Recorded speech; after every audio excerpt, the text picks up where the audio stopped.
തൃശൂർ വെള്ളാങ്കല്ലൂരിൽ വീട്ടിലെ gas cylinder ലീക്കായി തീ പിടിച്ച് പൊള്ളലേറ്റ് ചികിത്സയിലായിരുന്ന ദമ്പതികളിൽ ഭാര്യ മരിച്ചു. വെള്ളാങ്കല്ലൂർ എരുമത്തടം സ്വദേശി രവീന്ദ്രന്റെ ഭാര്യ ജയശ്രീയാണ് മരിച്ചത്. വെള്ളാങ്കല്ലൂർ എരുമത്തടം ഫ്രണ്ട്സ് നഗർ സ്വദേശി 70 വയസ്സുള്ള രവീന്ദ്രൻ, ഭാര്യ 60 വയസ്സുള്ള ജയശ്രീ എന്നിവർക്കാണ് പൊള്ളലേറ്റത്. ഇതിൽ ഗുരുതര പൊള്ളലേറ്റ ജയശ്രീയാണ് തൃശൂരിലെ സ്വകാര്യ ആശുപത്രിയിൽ ചികിത്സയിലിരിക്കെ മരണപ്പെട്ടത്. സാരമായി പൊള്ളലേറ്റ ഭർത്താവ് രവീന്ദ്രൻ എറണാകുളത്തെ ആശുപത്രിയിൽ ചികിത്സയിലാണ്.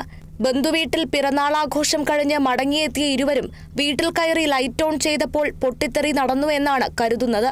വീട്ടിലെ ഗ്യാസ് സിലിണ്ടർ രണ്ടും പുറത്താണ് വെച്ചിട്ടുള്ളത്. ഗ്യാസ് ലീക്കായി വീടിനകം മുഴുവൻ നിറഞ്ഞിരുന്നതായാണ് നിഗമനം. വീടിന്റെ മുൻവശത്തെ ഇരുമ്പുവാതിലടക്കം പൊട്ടിത്തെറിയിൽ തകർന്നിരുന്നു. എല്ലാ മുറികളിലും ഗ്യാസ് നിറഞ്ഞു നിന്നിരുന്നതിനാൽ മുറികളെല്ലാം തീപടർന്ന് നാശനഷ്ടവും സംഭവിച്ചിരുന്നു. അപകടത്തിൽ പരിക്കേറ്റ ഇരുവരെയും ഉടൻ ആശുപത്രിയിൽ പ്രവേശിപ്പിച്ചെങ്കിലും അതീവ ഗുരുതരമായി പൊള്ളലേറ്റ ഭാര്യ ജയശ്രീ മരണത്തിന് കീഴടങ്ങുകയായിരുന്നു. Kerala vision news, Thrissur.